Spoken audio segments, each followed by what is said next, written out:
So hello guys, कैसे हो आप सभी। Welcome to the channel of Sigma Coders. तो आज हम पढ़ने वाले हैं कंपाइलर डिज़ाइन सब्जेक्ट, उसमें यूनिट 1, जो कि हमारा सिलेबस में ये सब टॉपिक्स हैं। 10 टॉपिक्स आज हम पढ़ने वाले हैं। सबसे पहले हमारा इंट्रोडक्शन टू द कंपाइलर, फिर हम पढ़ेंगे फेजेस एंड पासेस, इसके बाद हम पढ़ेंगे बूटस्ट्रैपिंग, इसके बाद हम पढ़ेंगे finite automata and regular expression and their application to lexical analysis and implementation of lexical analyzer generator, lex compiler, the syntactic specification of programming language.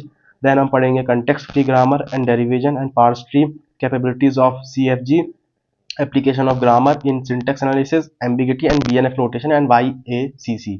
ये हम सब 10 टॉपिक पढ़ने वाले हैं और इसके साथ आपको नोट्स भी मिलेंगे जो आप एग्जाम में डायरेक्टली पढ़ के आगे लिख सकते हो। ये बहुत हेल्पफुल वीडियो होगा। सो आगे देखिए, लेट्स गो। तो चलिए शुरू करते हैं। पहला टॉपिक हम लोग का है इंट्रोडक्शन टू कंपाइलर। तो चलिए शुरू करते हैं हम लोग पहला टॉपिक, जो कि हमारा introduction to compiler.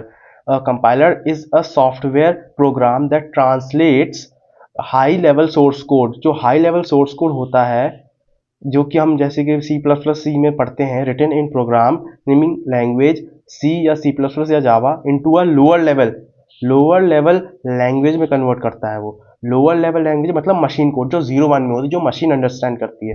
Typically machine code उसे बोलते हैं।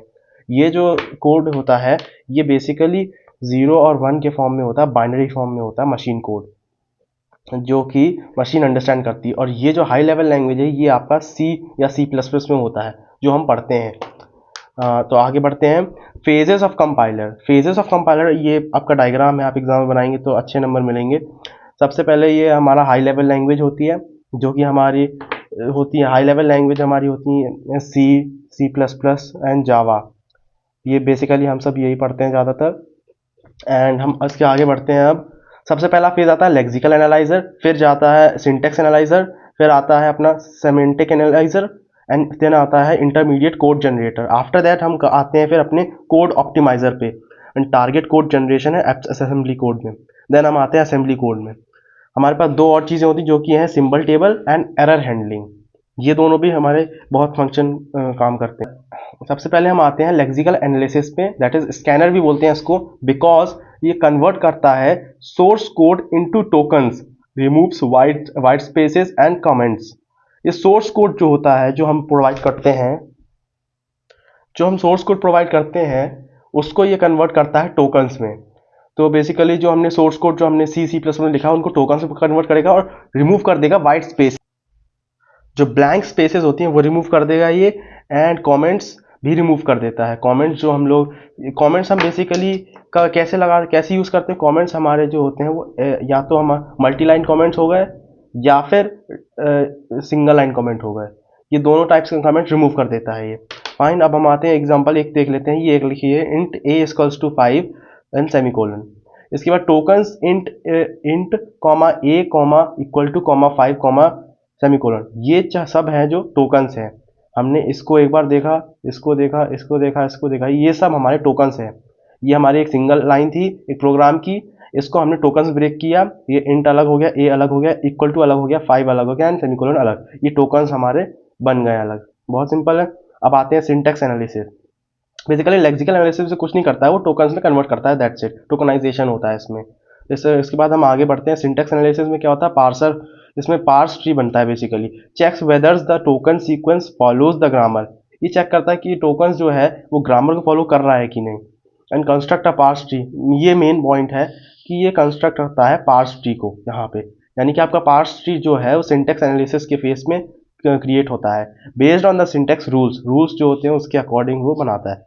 एग्जाम्पल आप देख लेंगे, जैसे कि इफ़ ये हमारी एक लाइन है, मान लो if x is greater than y, z equals to 10, तो फॉलोज द करेक्ट सिंटेक्स। ये सिंटेक्स इसका करेक्ट है कि नहीं। अगर मान लो यहाँ पे सेमीकोलन नहीं होता तो इनकरेक्ट सिंटेक्स होता है ये। ठीक है, इसके बाद आगे बढ़ते हैं हम। नेक्स्ट आता है हमारा semantic analysis. Semantic analysis ensures the meaning of code. Meaning of code is correct. Code का मीनिंग करेक्ट होना चाहिए। सिंटेक्स हमने इसमें देख लिया, सिंटेक्स एनालिसिस में देख लिया, बट अब हम मीनिंग देखेंगे कोड का कि मीनिंग सही है या नहीं। Checks the type correctness and undeclared variables. Example, if int x equals to hello is written, the compiler detects the type mismatch. अब हमने एक वेरिएबल इनिशियलाइज किया इंट x, और x में हमने एक स्ट्रिंग पास कर दी। ये तो इलॉजिकल हुआ ना, इलॉजिकल। हमने इंट वेरिएबल बनाया x और फिर हम उसमें स्ट्रिंग डाल रहे हैं, ये तो गलत है। तो रिटर्न ये कंपाइलर क्या टाइप मिसमैच में एरर देगा हम लोगों को, ठीक है। तो बेसिकली ये मीनिंग करेक्ट करता है। अब हम नेक्स्ट आते हैं intermediate code generation. Converts the parse tree. Parse tree हमने बना लिया है यहाँ पे। अब हम क्या करेंगे, पार्स ट्री को कन्वर्ट करेंगे इंटरमीडिएट रिप्रेजेंटेशन में, which is easier for the compiler to optimise. अब हमने इंटरमीडिएट कोड जो पार्स ट्री है उसको हमने इंटरमीडिएट कोड में बदल लिया। फिर हम ईजियर फॉर कंपाइलर टू, फिर हम क्या करेंगे, हमने पार्स ट्री को इंटरमीडिएट रिप्रेजेंटेशन में कन्वर्ट कर लिया, जिससे कि ये इजी होगा कंपाइलर को ऑप्टिमाइज करने के लिए। सो एग्जांपल हम देख लेते हैं कि इंटरमीडिएट रिप्रेजेंटेशन दिखता कैसे आखिरकार। तो वो इस टाइप से होता है। ये हमारा ये इंटरमीडिएट रिप्रेजेंटेशन है। यहाँ पे T1 का हमने यूज़ किया है x प्लस वाई की वैल्यू स्टोर करने के लिए, और z में हमने T1 इंटू 2 कर दिया। ये एक आपका एग्जाम्पल है किसका, इंटरमीडिएट रिप्रेजेंटेशन। सो अब हमारा नेक्स्ट फेज है ऑप्टिमाइजेशन। इस प्रोसेस में क्या होता है, इम्प्रूव द इंटरमीडिएट कोड। जो इंटरमीडिएट कोड हमने बनाया है पिछले फेज में, वो make execution faster and more efficient. अब हम एग्जीक्यूशन फास्टर एफिशिएंट बनाने के लिए ऑप्टिमाइजेशन यूज होता है। Removing unnecessary calculation and loops optimisation. जो अननेसेसरी लूप्स है, जो टाइम कॉम्प्लेक्सिटी और स्पेस कॉम्प्लेक्सिटी ज़्यादा खा रही हैं, उसको हम हटाते हैं। यहाँ पे टीसी एंड स्पेस कॉम्प्लेक्सिटी पे ध्यान दिया जाता है। हाँ, अब हम आते हैं नेक्स्ट पे code generation. Converts the optimised intermediate code. जो ऑप्टिमाइज्ड इंटरमीडिएट कोड हमने पिछले फेज में बनाया है, उसको हम मशीन कोड में बदलेंगे। दैट सीपीयू अंडरस्टैंड्स, जो सीपीयू अंडरस्टैंड करेगा। Example, converts z equals to x plus y. z equals to x plus y को असेंबली इंस्ट्रक्शन में हम कन्वर्ट कर रहे हैं। ये एक एग्जांपल है। अब हमारी दो चीज़ें और बची, जो है symbol table and error handling. Symbol table में बेसिकली ये स्टोर्स इंफॉर्मेशन, ये इंफॉर्मेशन स्टोर करता है सारे वेरिएबल्स की एंड फंक्शंस की एंड द टाइप्स। वो वेरिएबल्स एंड फंक्शन, उनका टाइप क्या है, वो इंट है कि स्ट्रिंग है कि कौन सा डेटा टाइप है उनका। और एरर हैंडलिंग क्या करता है, डिटेक्ट्स एंड रिपोर्ट्स एरर्स। ऐसे नाम से पता चल रहा है कि रिपोर्ट्स और डिटेक्ट करेगा एरर्स इन द कोड। जो भी एरर्स होंगे वो एरर हैंडलिंग के द्वारा सही किए जाएंगे। इसके बाद हम आते हैं व्हाट इज बूटस्ट्रैपिंग पे। बूटस्ट्रैपिंग क्या होता है basically, bootstrapping in compiler design refers to the process of writing a compiler write करते हैं हम in the same programming language. उसी की लैंग्वेज में हम राइट कर रहे हैं जो compiler, that it intends to compile. इसका मतलब मैं समझाता हूं क्या है। बूटस्ट्रैपिंग का मतलब ये होता है कि हम एक कंपाइलर डिजाइन में, इसका मतलब ये होता है कि writing a compiler in same programming language. हम जो कंपाइलर बना रहे हैं वो हम उसी प्रोग्रामिंग लैंग्वेज बना रहे हैं जिसमें हमें कंपाइल भी करना है। मान लो ये मेरा कंपाइलर है, तो मैंने इसको बनाया, मान लो सी प्लस प्लस में बनाया मैंने इसको, इसका प्रोग्राम जो है मैंने सी प्लस प्लस में बनाया। अब मुझे करना क्या है, मुझे किसी लैंग्वेज से सी प्लस प्लस में ही कंपाइल करना है, तो हम इसको बोलेंगे बूटस्ट्रैपिंग। ठीक है, इसको आप डेफिनेशन एक बार पढ़ लो। Bootstrapping is in compiler design refers to the process of writing a compiler in the same programming language that it intends to compile. Key concepts of bootstrapping. Concepts क्या है इसके, self compiling compiler, a compiler written in its own language.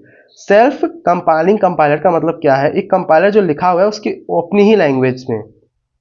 Step wise development, इसमें जो development होता है वो step wise होता है। कंपाइलर इज बिल्ट, जो कंपाइलर को बनाया जाता है वो मल्टीपल स्टेजेस में बनाया जाता है, मल्टीपल स्टेजेस में बनाया जाता है कंपाइलर को।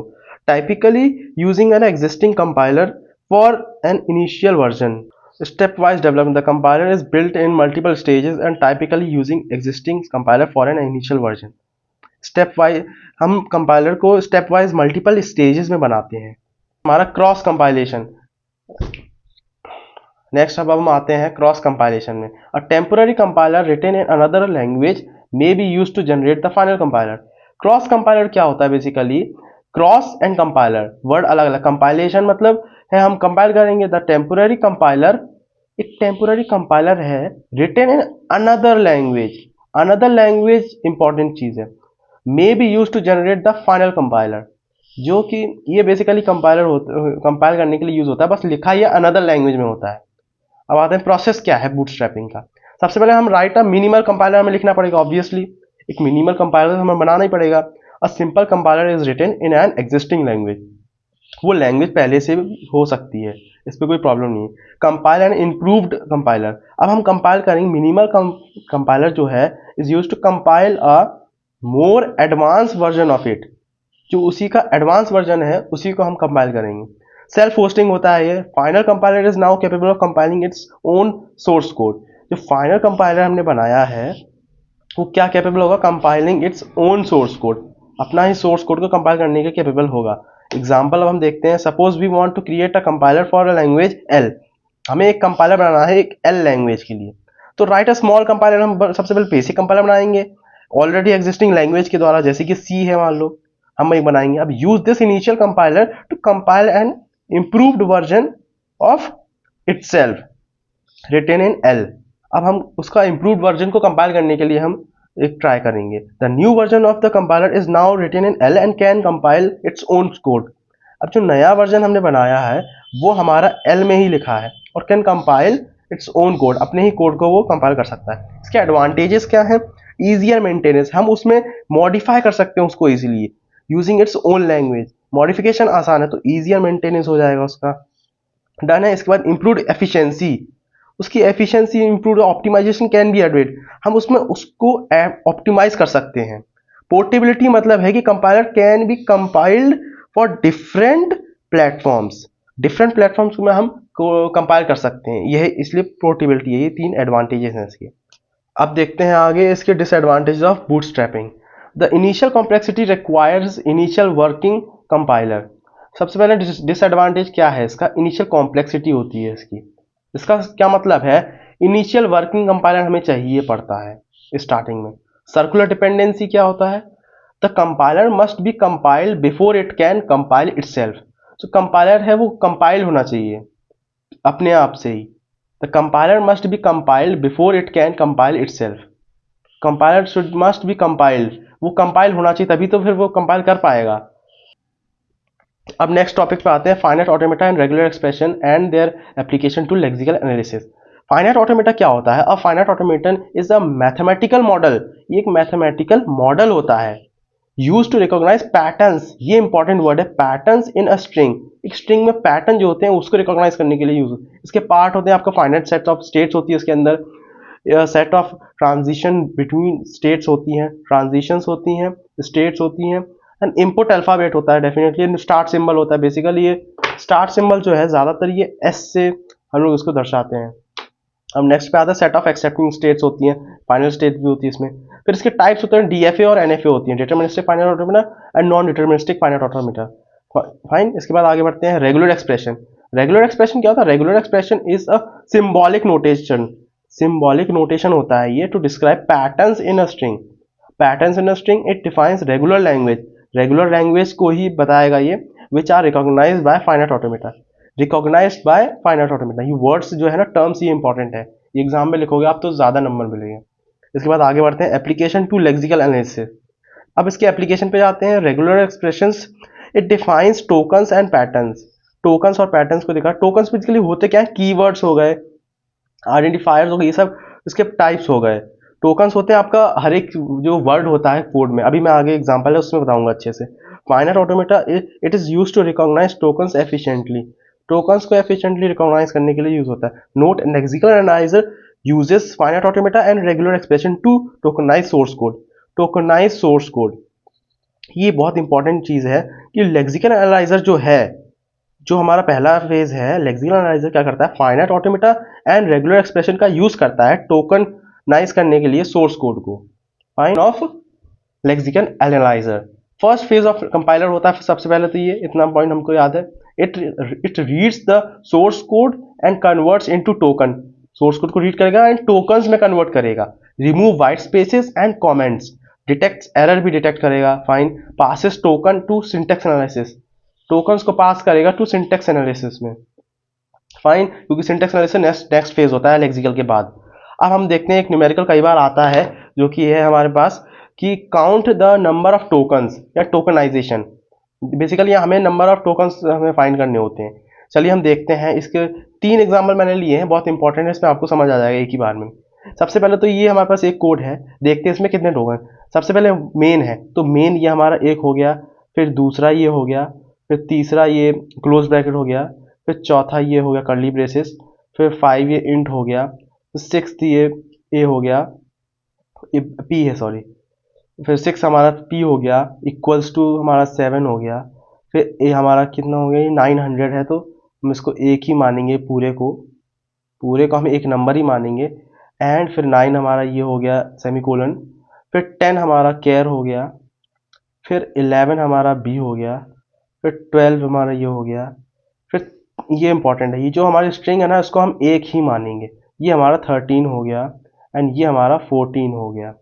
अब हमारे पास ये देखो इंट लिखा है लेकिन बीच में गैप है, तो हमें मीनिंग से मतलब नहीं है, हमें बस देखना है अलग कौन कौन सी चीज़ें, जो भी पार्ट अलग है उसको सेपरेट ही ट्रीट करेंगे। ठीक है, वो एरर वाला नेक्स्ट में देखा जाएगा कि अगर एरर है कि नहीं। 14 हो गया, अब हम यहाँ पे आएंगे, ये 15 है हमारा, ये 16 है, ये 17 है, ये 18 हो गया इक्वल टू, एंड ये नंबर है पूरा तो ये 19 होगा, एंड ये सेमीकोलन है, ये 20 हो गया। डन। इसके बाद हम नेक्स्ट आते हैं, ये तो हमारा 21 हो गया, फिर ये तो हमारा 22 हो गया, ये 23 हो गया। अब ये भी स्ट्रिंग है पूरा तो हम इसको एक ही मानेंगे, ये हमारा 24 हो गया, और ये 25 हो गया, और ये इन है तो ये 26 हो गया। अब ये कमेंट को हम इग्नोर कर देते हैं एक तरीके से, टोकनाइजेशन के प्रोसेस में सिंगल लाइन कमेंट हो चाहे मल्टी लाइन कमेंट हो हम इग्नोर कर देंगे, इसको हम काउंट ही नहीं करेंगे। 26 के बाद यहाँ ये देखेंगे तो 27, ये 28, ये हमारा 29, एंड ये हमारा एक नंबर बोलेंगे इसे, ये पॉइंट में है कोई दिक्कत नहीं, डेसिमल में हो सकता है, इसको हम 30 ही मानेंगे, एक ही मानेंगे। फिर ये 31 हो गया और ये 32, तो बेसिकली हमारा आंसर कितना आया, जो कि है 32 हमारा आंसर आया है, नो प्रॉब्लम। अब हम नेक्स्ट क्वेश्चन देखते हैं, ये हमारा है, इसमें हमें ये मेन 1 हो जाएगा, ये 2 3 4 कर्ली ब्रेसेस, अब 5 हमारा सी हो जाएगा, 6 हमारा इक्वल टू हो गया है, 7 हमारा डी हो जाएगा। अब यहाँ पे इंपॉर्टेंट है, यहाँ प्लस प्लस 2 बार लिखा है तो हम 8 और 9 नहीं बोलेंगे, ये 2 बार है तो हम लोग इसको एक साथ लेंगे, क्योंकि ये जो साइन होते हैं ना, ये plus plus, plus equals to, minus equals to, ये सब हम इसको एक ही मानते हैं अगर वो हमारा यूजफुल सिंबल है, क्योंकि हम प्रोग्रामिंग में इसको शॉर्ट में ऐसे लिखते हैं। तो ये जो है ना डबल प्लस, तो हम इसको एक ही मानेंगे, इसको हम 8 मानेंगे, सिर्फ सिंगल मानेंगे दोनों को। और ये प्लस माइनस तो कोई मीनिंग है नहीं तो सेपरेट मानेंगे इसको, ये 9 हो जाएगा। सो प्लस माइनस का मीनिंग कुछ होता नहीं तो हम इसको सिर्फ सेपरेट मानेंगे। फिर ये 10 हो जाएगा, ये 10 पता क्या होगा, ये दोनों होंगे 10, क्योंकि माइनस माइनस ये यूज होता है डबल। इसके बाद ये भी हमारा डबल है तो ये हो जाएगा यूज, ये 11 हो जाएगा। अब ये जो है ना, ये प्लस इक्वल्स टू, इसको भी हम ट्रीट करेंगे सिंगली, तो ये 12 हो जाएगा, और ये सेपरेट है तो 13 हो जाएगा, एंड देन 14 हो जाएगा सेमीकोलन। प्रिंटफ हमारा 15 हो जाएगा। अब ये 16 हो जाएगा हमारा ये क्लोज ओपनिंग ब्रैकेट, एंड अब ये पूरा स्ट्रिंग है तो हम इसको सिंगल ही मानेंगे। अब ये पूरा एक स्ट्रिंग है यहाँ तक, तो हम इसको एक ही यूनिट मानेंगे, 17 हो जाएगा। यहाँ पे एक कॉमा जो है ये हमारा 18 हो जाएगा, ये हमारा 19 हो जाएगा, एंड ये 20 21, तो ये तुम्हारा 22 हो जाएगा, एंड z हमारा 23, एंड ये 24 25 हमारा सेमीकोलन, एंड दैट इसके बाद ये 26 हमारा ये हो जाएगा। तो टोटल यहाँ पे 26 नंबर ऑफ टोकन्स हुए। अब नेक्स्ट एग्जांपल पे आते हैं हम लोग, जो कि ये हमारा इंट हो जाएगा 1, फिर मेन 2, फिर ओपनिंग ब्रैकेट 3, फिर क्लोजिंग ब्रैकेट 4, फिर हमारा ये 5, ये 6, एंड आई हमारा ये 7, देन ये 8, एंड देन ये 9। अब ये जो हमें पॉइंटर होता है, पर हमें पॉइंटर से मतलब नहीं है, हमें तो अलग अलग दिख रहा है तो हम अलग ही मानेंगे, सेम नहीं मानेंगे। ये हमारा 10, ये 11 हो जाएगा, ये 12 हो जाएगा, ये एक स्ट्रिंग है तो इसको एक ही मानेंगे, ये 13 हो जाएगा, यहाँ तक हम एक ही मानेंगे। फिर हम इसको 14 मानेंगे, फिर हमारा 4 है तो इसको हम 15 मानेंगे, फिर 16 17 18, अब 8 है तो 19, फिर 20, आई 21। ये अब ये जो दोनों हमें साथ में यूज़ करते हैं तो उसको एक ही मानेंगे, 22, इसको हम सिंगल भी मानेंगे नंबर है तो 23 24, ये हमारा जो 25। अब प्लस प्लस जो है इसको हम एक ही मानेंगे क्योंकि हम यूज़ करते हैं इसको, 27, फिर तुम्हारा 28 29 30 हो जाएगा जे, फिर 31, फिर 32, फिर ये 33 हो जाएगा सेमीकोलन, फिर 34, फिर 35, एंड ये सिंगल स्ट्रिंग है तो इसको हम एक ही मानेंगे, इसको हम यहाँ तक जहाँ तक ये इसको हम एक ही मानेंगे, 36, एंड ये 37 38, ये 39 हो जाएगा क्लोजिंग ब्रैकेट एंड 41 हो जाएगा ये, एंड ये दोनों हम एक ही मानेंगे, प्लस प्लस है तो 42 एंड 43, ये सेमीकोलन 43 एंड 44 एंड 40, ये रिटर्न पूरा हमारा एक ही कीवर्ड है तो ये हो जाएगा 45 एंड ये 46 एंड ये 47 सेमीकोलन एंड 48। तो बेसिकली यहाँ टोटल हमारे कितने हुए 48 हुए, ये हमारा आंसर। तो अब हम अपने नेक्स्ट टॉपिक पे आ गए हैं, lexical analyser generator in detail. Lexical analyser is a tool, एक लेक्सिकल एनालाइजर जो है एक टूल है बेसिकली, है ना, ये हमारा एक टूल है that automatically creates a lexical analyser, यानी कि स्कैनर बना देता है जो हमारा टोकनाइजेशन करता है। जो वी यूज लेक्सिकल एनालाइजर, हम यूज क्यों करते हैं ऑटोमेशन के लिए, eliminates the need of manually right complex token machine matching code. Token matching हमें नहीं करनी पड़ती है, कोड उसका लिखना नहीं पड़ता है, टोकन मैचिंग होती है लेकिन हमें कोड नहीं लिखना पड़ता, उसका कॉम्प्लेक्स कोड होता है। एफिशिएंसी बढ़ाता है, क्या जनरेट ऑप्टिमाइज फाइनाइट ऑटोमेटा बनाता है, and maintainability makes it easy to update token definition, easy to update token definition, ये मेंटेनेबिलिटी भी बढ़ाता है एंड एफिशिएंसी भी बढ़ाता है। Working of a lexical analyser generator, इसकी वर्किंग की अगर बात करेंगे तो हम इनपुट स्पेसिफिकेशंस होती हैं, डिफाइन रेगुलर एक्सप्रेशन, उसके बाद हम लोग जाते हैं फाइनाइट ऑटोमेशन जनरेशन में और फाइनाइट ऑटोमेटा बनता है, फिर हम कोड जनरेशन में करते हैं, फिर हम लेक्सिकल एनालिसिस एग्जीक्यूशन में करते हैं। ये हमारे चार हमने इजी वर्किंग होती है इसकी। सबसे पहले इनपुट स्पेसिफिकेशन आएंगे, फिर हमारा फाइनाइट ऑटोमेटा बनेगा, फिर कोड जनरेशन होगा, फिर कोड जनरेशन के बाद हमारा लेक्सिकल एनालिसिस होता है, क्योंकि कोड के बाद ही तो हम टोकनाइजेशन कर पाएंगे।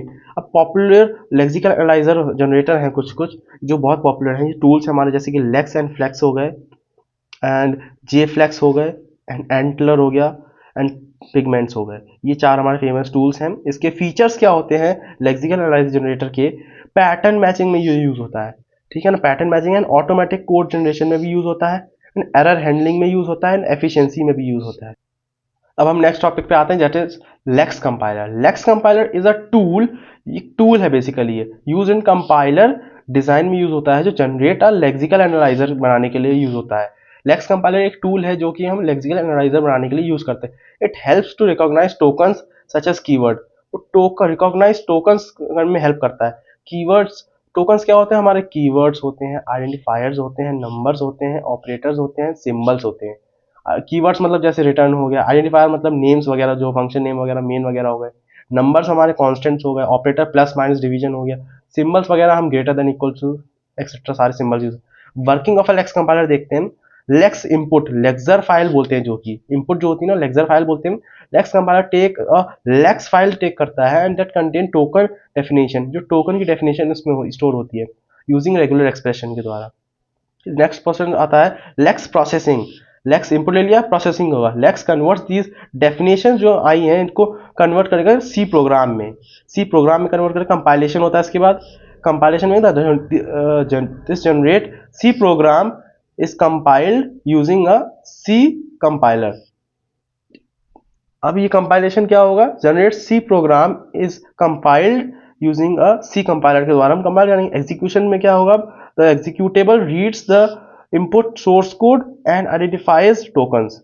फीचर ऑफ लेक्स कंपाइलर, ये पैटर्न मैचिंग में यूज होता है, ऑटोमेटेड कोड जनरेशन में यूज होता है, एरर हैंडलिंग में यूज होता है एंड एफिशिएंसी ऑप्टिमाइजेशन अच्छा होता है इसमें।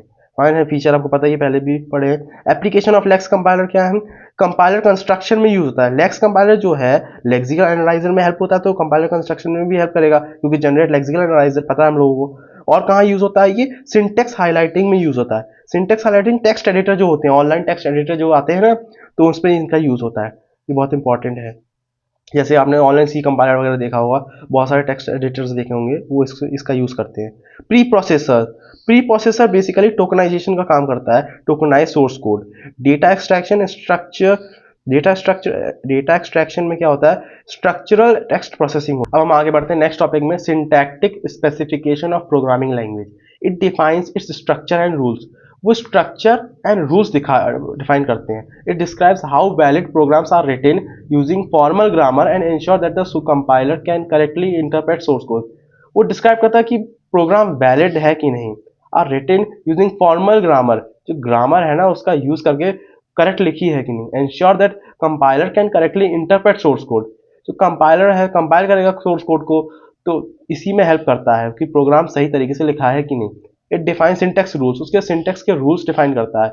ये फॉर्मल ग्रामर का यूज करते हैं ये लोग, and specify valid constructs, help in parsing में हेल्प करेंगे एंड सिंटेक्स एनालिसिस में भी हेल्प करेंगे।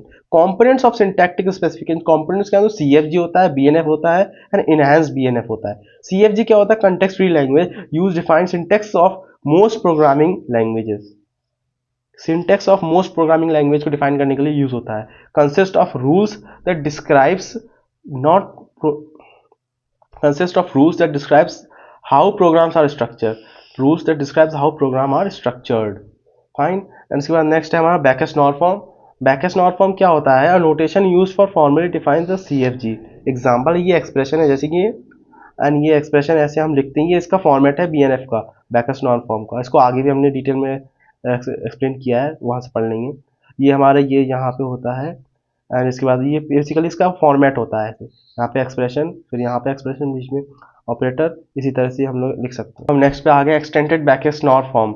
इनहैंस्ड वर्जन ऑफ बीएनएफ होता है ये बेसिकली इसमें सारी फंक्शनलिटी बीएनएफ की इनहैंस्ड होती है। ऑप्शनल, इसमें एडिशनल फीचर्स क्या होते हैं? ऑप्शनल एलिमेंट के लिए हम ये यूज़ करते हैं, रेपिटेशन के लिए हम यूज़ करते हैं, चॉइस के लिए हम ये यूज़ करते हैं। एग्जाम्पल है जैसे एक्सप्रेशन है, टर्म है, ये हमारा एक एग्जाम्पल है, देख सकते हो आप। अब हम syntax analysis in a compiler, it uses syntactic specification to check if a program follows the grammar.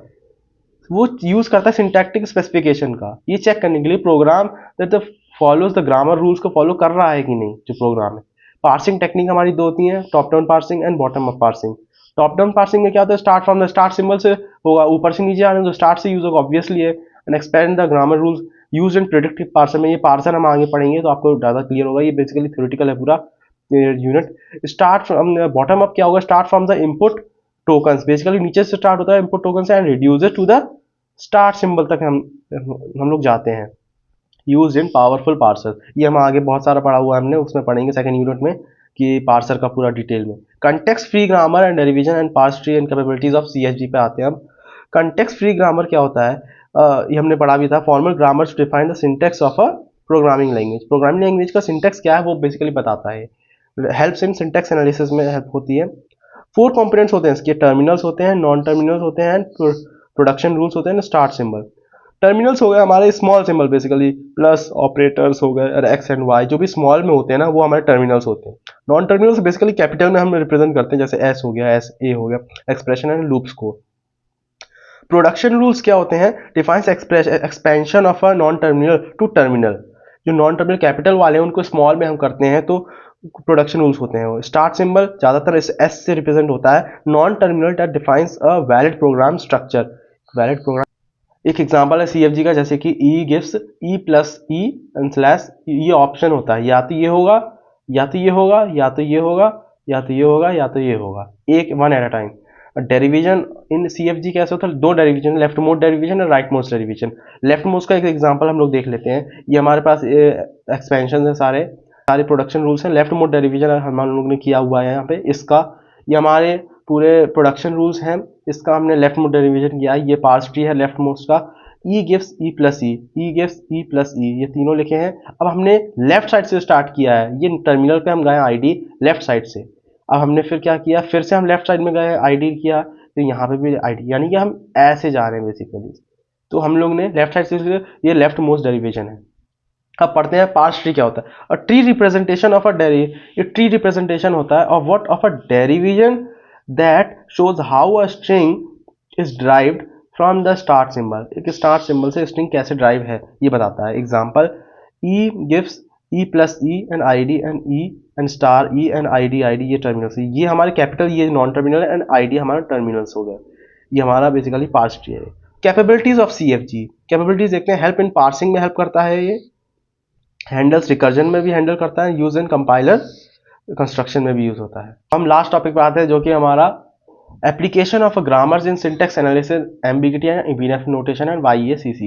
Application of grammar in syntax analysis defines the syntax of a programming language, कोई भी programming language का syntax बताता है ये। And parsing in a compiler, parsing compiler में use होता है application जो है ग्रामर का। एंड जनरेटिंग पार्स ट्री में भी यूज होता है, पार्स ट्री जनरेट करने में। ऑटोमेटिक पार्सर जनरेशन में यूज होता है। एंड सिंटेक्स एरर डिटेक्शन में भी यूज होता है।